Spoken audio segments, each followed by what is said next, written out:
It was close to 1 a.m. when Daniel spotted her, a woman standing alone at a gas station on the edge of Phoenix, barefoot, drenched in sweat, mascara streaked across her cheeks. Cars kept rolling by.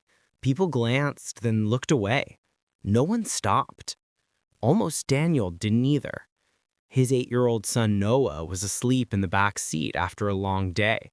Daniel had work in the morning, and after losing his wife to cancer 2 years earlier, he barely had the strength to deal with anything more than getting through each day. But something quiet and stubborn inside him told him to pull over. That decision changed everything. When he stepped out of the truck, the woman flinched like she expected a threat.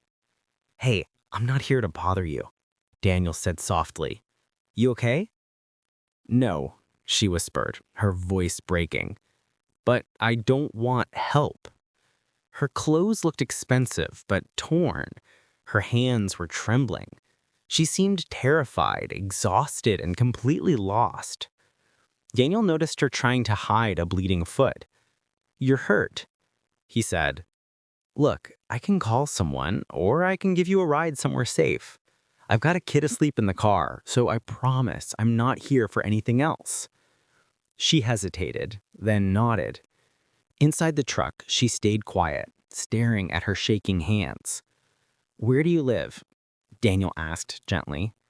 She gave an address in a wealthy neighborhood, one Daniel had only ever passed by on his way to construction jobs. When they arrived, she pulled out her keys, then stopped at the door. "You should just leave," she muttered.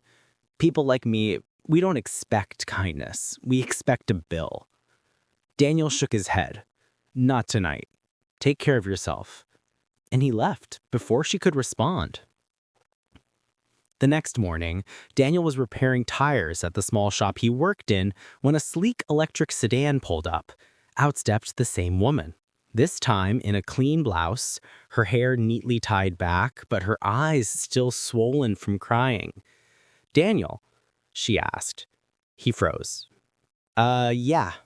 I'm Maya Hale," she said, extending her hand. "I owe you an apology. And a thank you." Daniel shrugged. "You don't owe me anything." But she shook her head. "You helped me when I was at my lowest. You didn't ask questions. You didn't judge me." Maya wasn't just anybody. Daniel soon learned she was the COO of a major renewable energy company. She had been dealing with threats from an ugly legal battle and had reached a breaking point the night he found her. Over the next few weeks, she kept stopping by. Sometimes she'd bring lunch. Sometimes she just sat with Noah while Daniel worked, helping him with homework. Little by little, something shifted. One morning, Daniel arrived at the shop and found the owner grinning. "Some big company bought the place. Said someone recommended you personally." Daniel stepped outside and saw Maya waiting with a nervous smile. "You believed in me when I didn't believe in myself," she said. "Let me return the kindness." Months passed. The shop grew. Daniel finally began saving for a home. And Maya, she became more than a stranger he once helped. She became someone who reminded him that broken people can heal together.